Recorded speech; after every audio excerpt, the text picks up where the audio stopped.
The rain hammered against the narrow alleyway, turning the asphalt into a slick black mirror. Elias sprinted, his boots slamming into deep puddles, sending spray arching into the freezing air. Every breath was a jagged tear in his throat. He pushed harder, his muscles burning with the effort. The alley narrowed, forcing him to weave between rusted metal bins and discarded crates. He hit a patch of oil-slicked ground, his lead foot sliding out from under him. He slammed his shoulder against the brick wall, the impact jarring his teeth, but he did not stop. He reached the end of the alley, the exit blocked by a towering stack of wooden pallets.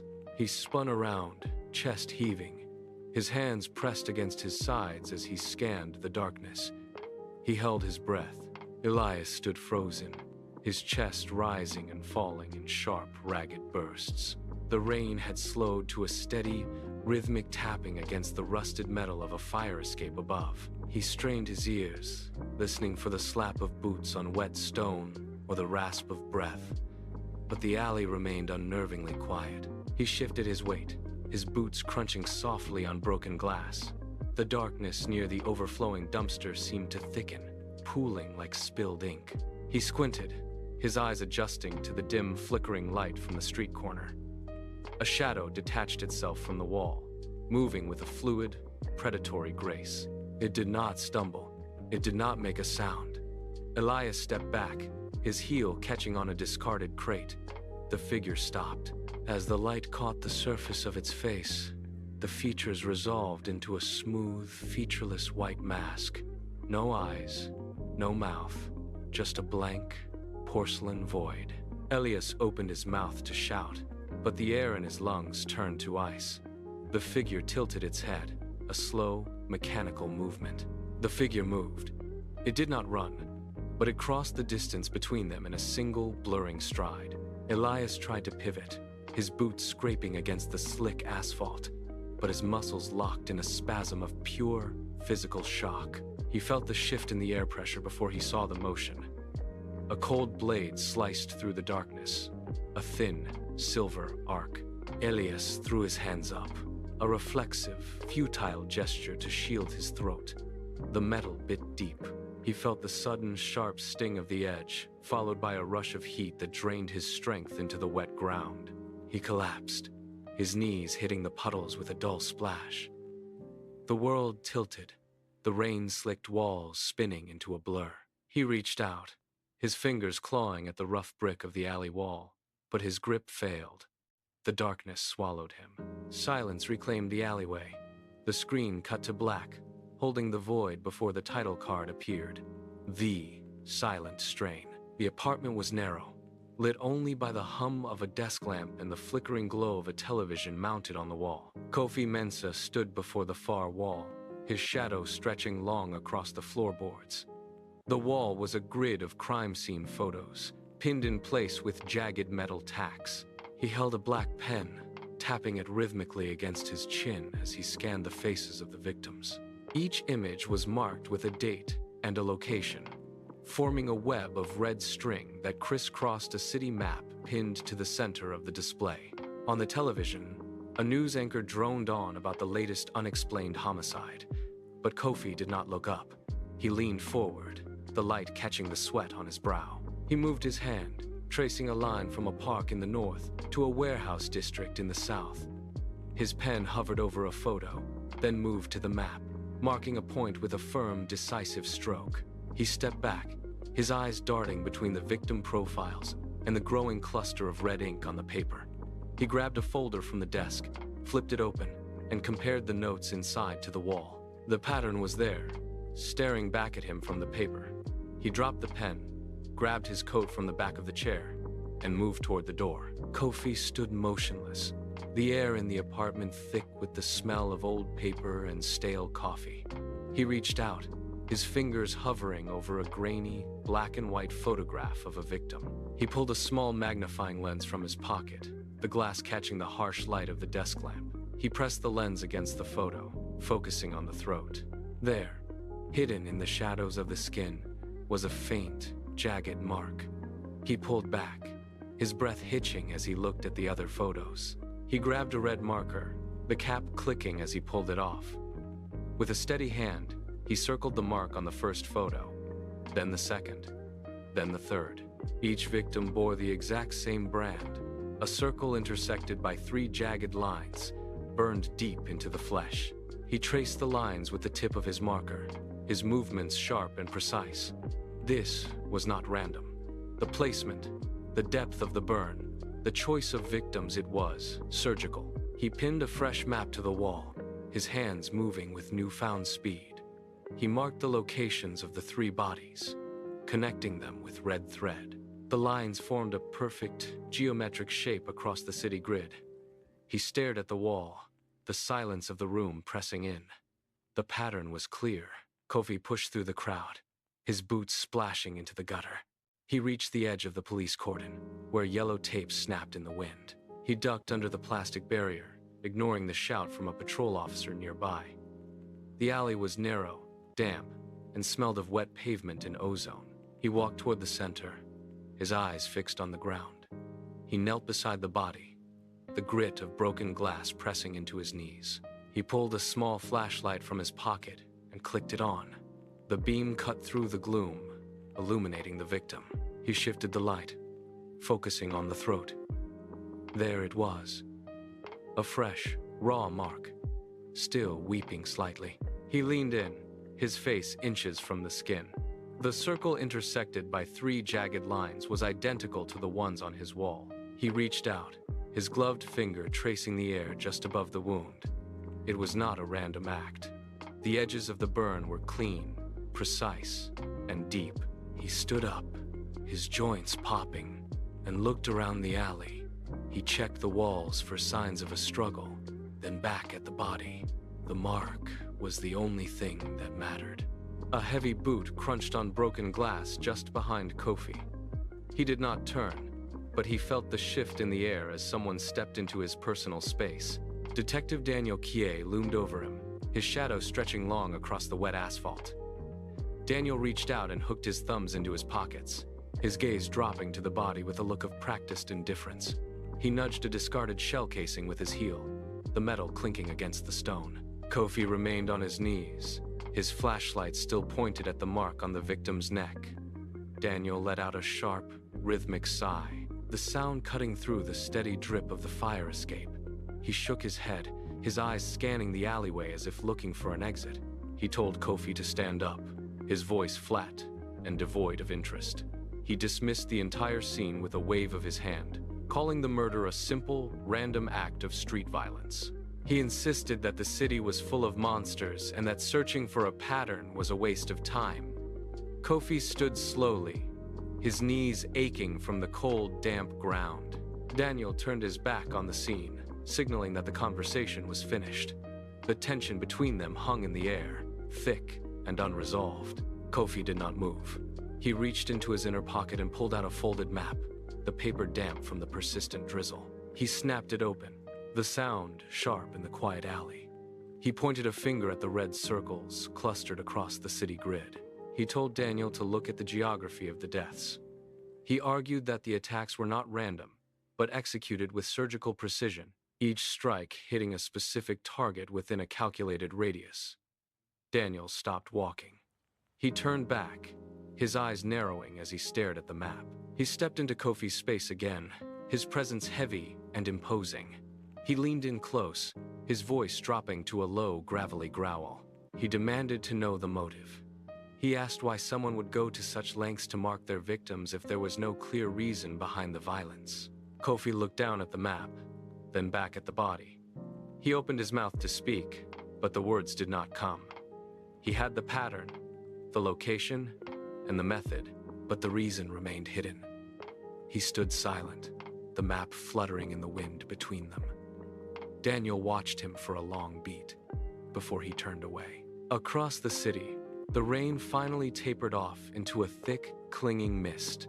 Ama Owusu pushed through the heavy glass doors of the city hospital, the air inside smelling sharply of bleach and industrial cleaner.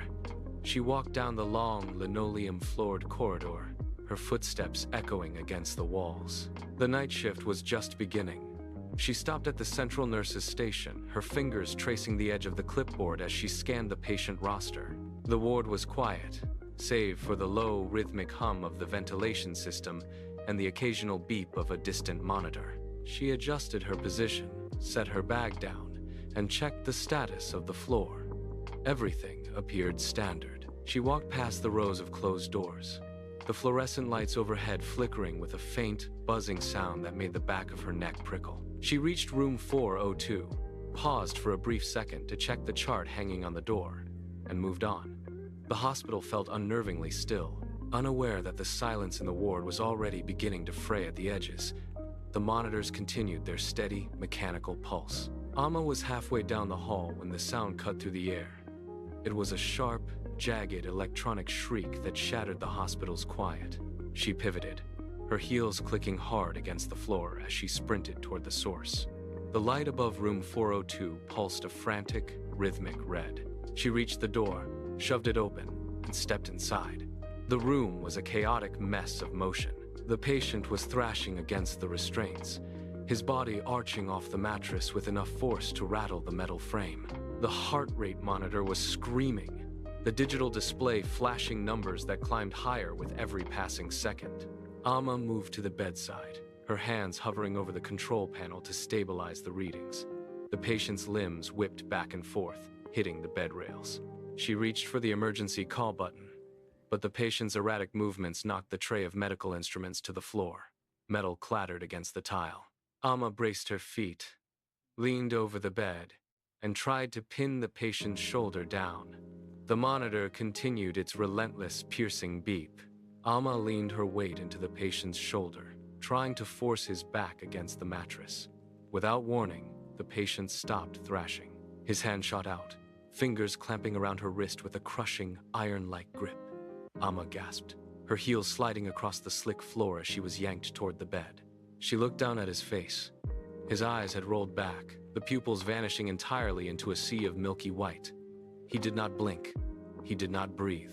He simply held her there, his grip unyielding despite her desperate attempts to pry his fingers loose. The door behind her burst open. Two security guards sprinted into the room, their boots pounding against the floor. They saw the patient's locked arm and lunged forward.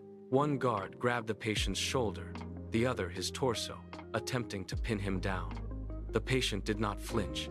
He remained rigid, his muscles corded and pulsing. The guards grunted with effort, their faces reddening as they pushed against his unnatural resistance. The bed frame groaned under the combined weight of the struggle. Amma finally tore her wrist free, stumbling back against the wall, her arm throbbing from the pressure. The guards were losing ground, their boots skidding. The struggle reached a breaking point. One guard braced his foot against the bed frame, his face slick with sweat, as he shoved the patient back toward the mattress. The other guard clamped both hands onto the patient's throat, trying to force him down. Then, the motion ceased.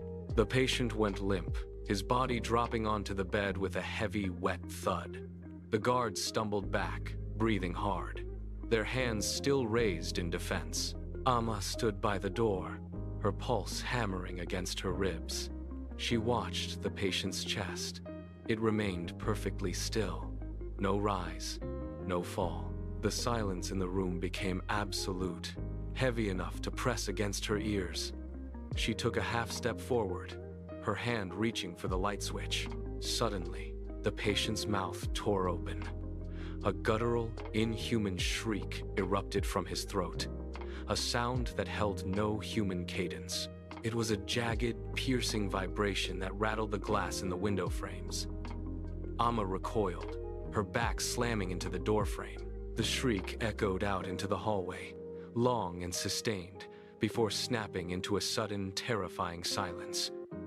Amma stood frozen, her fingers trembling against her palms. Amma backed out of the ward, her boots clicking against the linoleum.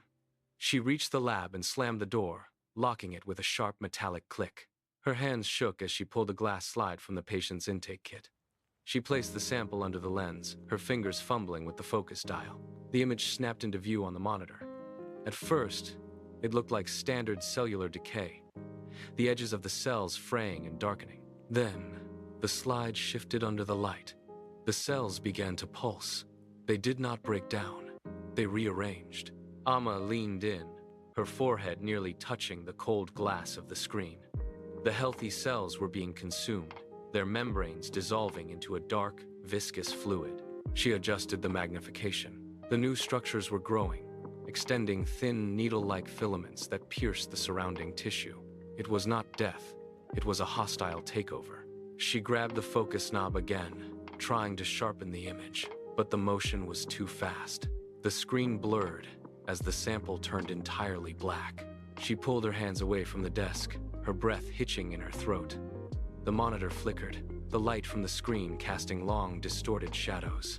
Kofi stepped out of the hospital entrance, the cool night air biting at his skin. He pulled his collar up and began the long walk home, his boots echoing against the cracked concrete of the sidewalk. The city was quiet, save for the distant, rhythmic hum of the power grid. He passed the first intersection, his gaze fixed on the pavement ahead. Above him, a streetlight flickered, buzzed with a sharp electrical snap, and died. He kept walking. 3 paces later, the next light in the row went dark. Then the third. The sequence was deliberate, a rolling wave of blackness chasing him down the block. Kofi stopped. He stood in the sudden gloom, his breath hitching. As the silence of the street deepened, he turned his head, his eyes scanning the gaps between the buildings. A prickle of cold air traced the back of his neck, a sensation like a blade hovering just out of reach. He shifted his weight, his hand tightening around the strap of his bag. He was being watched. Kofi did not move. He planted his feet, his weight shifting to the balls of his boots. The final streetlight overhead gave one last, violent shudder and extinguished, plunging the entire block into a thick, gray haze. He squinted, his eyes straining against the low visibility. A shape coalesced at the far end of the street, standing directly beneath the arch of a rusted fire escape. It was tall, motionless, and unnervingly precise in its posture. Kofi took a tentative step forward. The fog swirled around the figure, but it did not react. He took another step, his heart hammering against his ribs. He opened his mouth to call out, to demand an answer, but the sound died in his throat. The figure stood in a void of its own making. Kofi blinked, his vision blurring for a fraction of a second as the temperature on the street plummeted. When he cleared his eyes, the space beneath the fire escape was empty. He lunged forward, his hands grasping at the cold, damp air where the shape had stood a moment before. He was being hunted, and the hunter had just revealed its reach. Kofi slammed his apartment door and threw the deadbolt. He leaned his forehead against the cool wood, his breath coming in ragged, shallow bursts. He did not turn on the lights. He moved by touch to his desk, his fingers brushing against the stack of crime scene photos. He clicked on his desk lamp. The harsh yellow light illuminated the wall of victims. He pulled the map down, laying it flat across the surface. He grabbed a handful of patient admission logs he had pulled from the archives days ago. He began to shuffle, his movements frantic, his eyes darting between the dates of the homicides and the hospital records. He laid the pages out in a grid. He stopped. He circled a name on the victim list, then looked at the admission date for the hospital. He moved to the next, then the third. Every victim had been a patient at the same facility within the last 30 days. The pattern was not just a coincidence. It was a trail. He grabbed his coat from the back of the chair, his hands steadying as the realization hardened into a singular, sharp focus. He snatched the keys from the counter and headed for the door. Kofi pushed through the hospital's sliding doors, his boots skidding on the polished linoleum. The lobby was unnervingly quiet, the air thick with the smell of antiseptic and ozone. He scanned the hallway, his eyes locking onto a figure leaning against a supply cart near the emergency wing. It was Amma. She was slumped against the wall, her hands trembling as she wiped a smear of dark liquid from her forearm. Her face was pale, her breathing irregular. Kofi crossed the distance in 3 strides, his hand gripping her shoulder. She jumped, her eyes wide, and grabbed his wrist. Without a word, she pulled him toward a private observation room. She kicked the door shut and slammed a thick manila folder onto the metal table. Kofi flipped it open. The pathogen was active, it was spreading, and it was already inside the building. Kofi looked up, the silence of the room suddenly feeling like a trap. The silence in the observation room held for a heartbeat. Kofi leaned closer to the microscope, his eyes scanning the shifting cellular structures on the slide.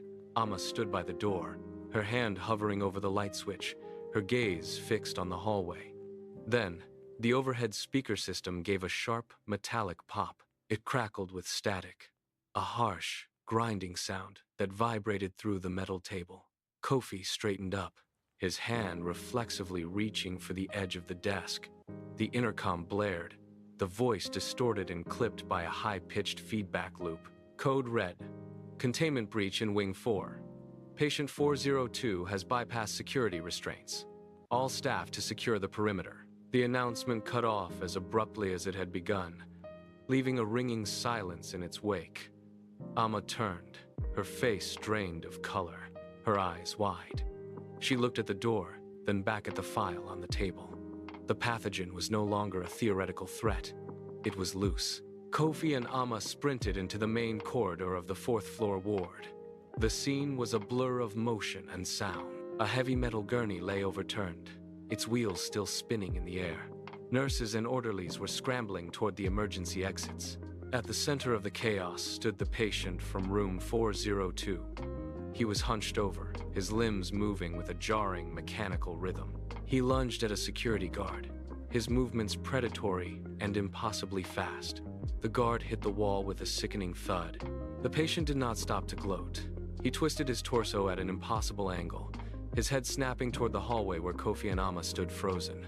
His eyes were wide, fixed, and devoid of recognition. He let out a low, guttural sound that vibrated through the floorboards. Kofi grabbed Amma by the arm, pulling her back as the patient began to charge, his gait jerky and uneven. Kofi pressed his back against the door, his chest heaving, as the patient tore through the remaining medical equipment in the hall. The hallway outside the supply closet shifted.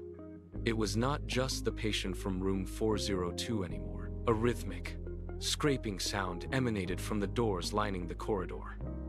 One by one, the heavy wooden panels groaned open. Patients stepped out into the fluorescent light, their movements stiff and unnatural. They did not stumble or sway.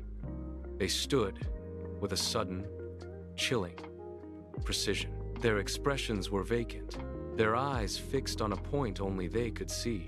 Kofi watched through the narrow gap in the door as a woman in a hospital gown rose from a wheelchair, her spine snapping upright with a sharp, audible crack. Beside her, an elderly man stood, his arms hanging limp, his jaw locked in a permanent, hollow grimace.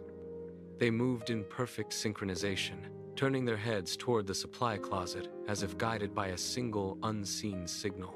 The air in the hallway grew cold, heavy with the scent of ozone and antiseptic. Amma gripped the edge of the doorframe, her knuckles white, as the group began to advance. They walked with a jerky, predatory gait, their footsteps echoing in unison. Kofi kicked the supply closet door open. It swung wide, striking the wall with a sharp crack. They did not look back. They sprinted into the main corridor, boots slapping against the slick floor. The hallway was a bottleneck of terror. Dozens of panicked staff members were scrambling toward the elevators, their bodies colliding in a desperate, tangled mass. Kofi shoved past a nurse, his shoulder slamming into a metal cart that tipped and spilled files across the floor. Amma followed, her hand clamped onto his sleeve, her eyes locked on the exit sign flickering at the far end of the hall. Behind them, the rhythmic, synchronized footsteps of the infected accelerated. The sound was like a drumbeat, steady and unrelenting. Kofi lowered his head and pushed, his muscles straining against the weight of the crowd. They broke through the center of the mass. He threw his weight against the door, forcing it open just as a gray-skinned hand reached out. He tumbled into the stairwell and slammed the door shut. The heavy metal door groaned as Kofi threw his entire body weight against it. It swung outward, and they tumbled onto the concrete, the sudden rush of cool night air hitting their sweat-drenched skin. Kofi hit the ground hard, his palms scraping against the rough asphalt, while Amma scrambled to her feet, her chest heaving in ragged, desperate gasps. They were outside. The street was empty, bathed in the harsh, flickering glow of a single dying streetlight. For a heartbeat, the only sound was the distant, rhythmic pulse of their own frantic heartbeats. They stood in the center of the loading bay, staring back at the dark, looming silhouette of the hospital. The silence felt absolute. Amma reached out, gripping Kofi's arm, her fingers trembling as she scanned the shadows for movement. They were safe, or so it seemed. Then, the heavy steel doors behind them shuddered. A dull, metallic thud echoed through the alley, followed by the screech of hinges being forced. The metal frame began to warp, bowing outward under a relentless, collective pressure. Kofi took a step back, his boots sliding on the slick pavement. The steel doors shrieked and tore away from their hinges, hitting the concrete with a deafening clang. A dozen patients spilled into the loading bay. They did not stumble or trip. They poured out like a single liquid mass. Kofi backed away, his heels catching on a loose piece of gravel. Amma stood frozen, her eyes wide as she watched the transformation. The patient's skin had turned a bruised, sickly shade of gray, stretched tight over bone. Their eyes were the only source of light, emitting a faint, pulsing glow that cut through the darkness of the alley. They moved with a jerky, unnatural rhythm, their heads snapping in unison toward the sound of Kofi's ragged breathing. One patient, a man with torn hospital linens, stepped forward. His movements were fluid, devoid of the hesitation that had defined him minutes before. Behind him, the others formed a tight, impenetrable line. They did not growl or shriek. They remained silent, their glowing eyes fixed on the pair. Kofi reached for a heavy pipe leaning against the wall, his grip tightening until his knuckles turned white. The horde took another step forward. The horde stopped mid-stride. Not one by one, but simultaneously, as if a single switch had been flipped in the dark. Kofi watched, his breath hitching, as the dozen figures locked their joints and stood perfectly still. The silence was absolute, heavier than the roar of the hospital ward. Then, they moved. It was not the erratic, jerky motion of the sick. It was fluid, precise, and deeply wrong. Every patient turned their head to the left at the exact same millisecond. They took one step forward, their boots striking the pavement with a singular hollow thud. Amma recoiled, her back hitting the cold metal of the dumpster. She pointed at their hands. The patients were not clawing or reaching. They were held at their sides, fingers curled into identical, rigid positions. There was no individual intent in their eyes, only a shared, pulsing glow that flickered in perfect rhythm across the group. They pivoted again, their bodies rotating on a shared axis, closing the distance between them and the alley wall. Kofi gripped the pipe, but his arms felt heavy. This was a machine made of living tissue, a hive mind operating through a dozen puppets. They stopped again, their glowing eyes fixed on Kofi and Amma. The silence shattered. A low, rising wail tore through the night, growing in volume until it vibrated in the marrow of Kofi's bones. He turned his head, squinting against the sudden intrusion of light. At the mouth of the alley, a police cruiser skidded to a halt, its tires smoking against the wet asphalt. The roof lights ignited, casting violent, rhythmic flashes of blue and red across the brick walls. A second cruiser pulled up behind it, then a third, the sirens overlapping into a discordant roar. The strobe lights swept over the hospital steps, turning the gray-skinned patients into flickering silhouettes. The horde did not scatter. They did not flinch.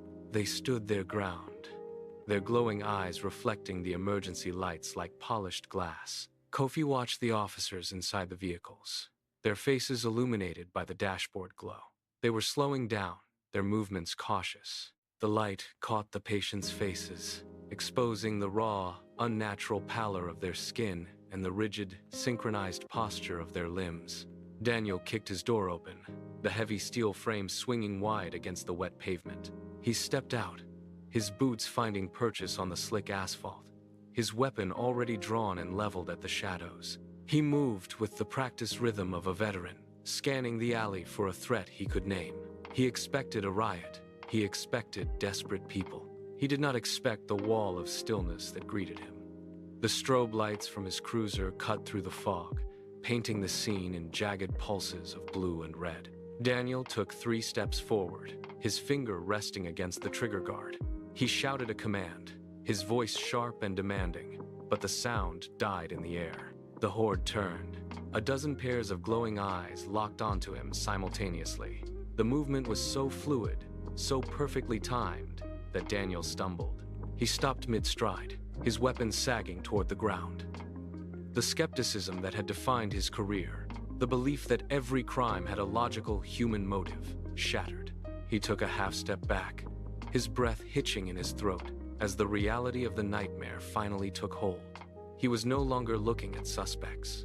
Daniel turned his head, his gaze sweeping past the glowing, vacant eyes of the horde until it landed on Kofi. The distance between them felt like a chasm, yet the connection was absolute. Kofi stood motionless, his posture rigid, his eyes reflecting the same dread that Daniel now felt in his own chest. Daniel searched Kofi's face for a sign of deception, a hint of the madness he had dismissed for weeks, but he found only the hollow, heavy truth. The realization did not arrive as a sudden shock, but as a slow, freezing weight that settled into his bones. His hand, gripping the weapon, went slack. He looked back at the gray-skinned figures, then returned his focus to Kofi, his eyes widening as the pieces of the investigation aligned. The skepticism that had anchored his life was gone, replaced by a cold, paralyzing terror. He tried to speak, but his throat tightened. Daniel took a shaky step toward him, his boots scraping against the wet ground, but he stopped. He looked at Kofi one last time, his face a pale, rigid mask of defeat. The chaos of the street faded into a low, rhythmic hum. The scene shifted to a room without windows, where the air felt recycled and thin. Rows of server racks lined the walls, their cooling fans spinning in a constant droning cadence. In the center of the space, a group of figures stood in a precise circle. They did not speak, they did not move. Their focus was fixed entirely on a massive wall of monitors that flickered with live feeds from across the city. Each screen displayed a different sector, each one showing the same rapid decay. The glow from the displays washed over the room, casting long, sharp shadows against the floor. One figure stepped forward, their movements smooth and calculated. They reached out, their fingers hovering just inches from a glass interface. On the primary screen, a map of the city pulsed with red light, the dots multiplying with every passing second. The figure watched the spread, their head tilting slightly. They tapped the glass, and the red dots surged forward, consuming the grid with mechanical efficiency. The room remained silent, a stark, clinical contrast. The primary monitor dominated the room, its surface a sprawling, high-definition grid of the city. Every intersection and alleyway was rendered in sharp, unforgiving detail. A single, pulsing red dot appeared near the hospital, then split into 3. Within seconds, those 3 became 9. The infection was not spreading randomly. It was following a pre-calculated path of least resistance. The figures watched the data stream, their eyes tracking the rapid expansion as the red light bled into the surrounding residential blocks. A secondary window opened on the screen, displaying a real-time graph of the pathogen's transmission rate. The curve spiked vertically, a jagged line of progress that defied any medical logic.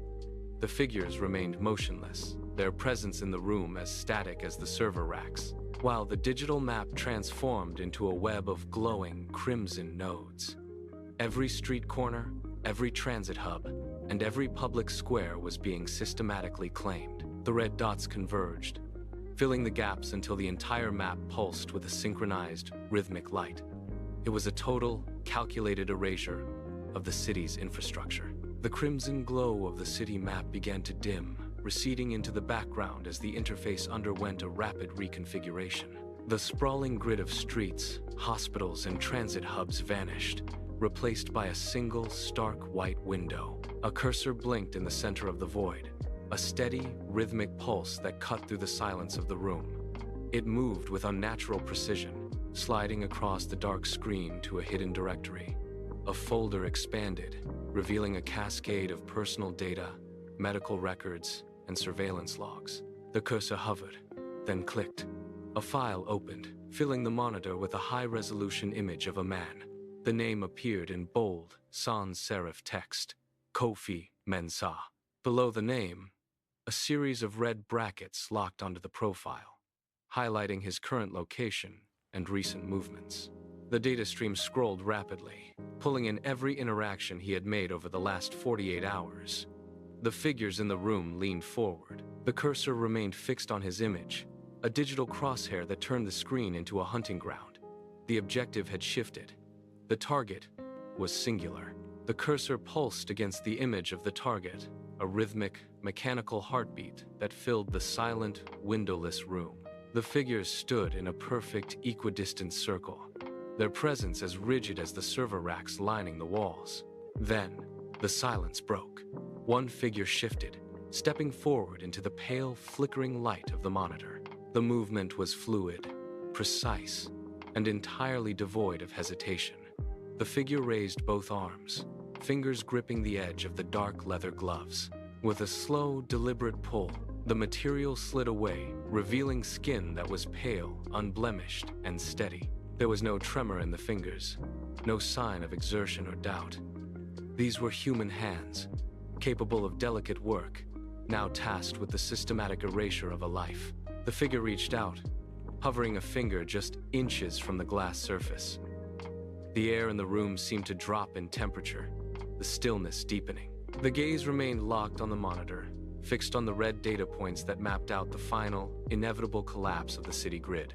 The finger made contact with the glass surface, a soft tap that echoed in the silence of the room. Instantly, the interface reacted. The red dots, previously scattered across the city grid, began to pulse in unison. They did not merely move, they multiplied. A single point split into 2, then 4, then 8, a geometric progression that raced across the monitor. The city map, once a complex web of streets and districts, was rapidly being overwritten by the encroaching crimson tide. The cursor vanished, its purpose fulfilled. As the entire grid began to flicker and distort, the spread was relentless, consuming the hospital district. Every intersection, every block, and every transit artery turned from gray to a vibrant, sickly red. The figure did not pull the hand away, but instead dragged a finger across the screen, carving a path of total systemic failure. The monitor's light intensified, washing the room in a harsh warning glow. The map was gone, replaced by a solid, pulsating field of red that signaled the end of the city. The figure stood motionless, watching the final sectors vanish. The crimson light on the monitor reached a blinding, saturated peak, filling the room with a harsh, artificial glare. It was no longer a map. It was a wall of pure, pulsating red that seemed to vibrate against the sterile walls. Then, the hum of the server racks faltered. The sound dropped an octave, stuttered, and died. The room plunged into a deeper, heavier silence.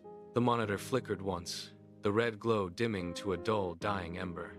The figures in the circle remained frozen, silhouettes against the fading light. The screen pulsed one final time, a rhythmic contraction that mirrored a failing heart, before the last of the data streams collapsed inward. The red light vanished. The monitor went black. The room was consumed by a total, suffocating darkness. There was no sound of breathing, no movement, and no light left to define the space. The screen remained black.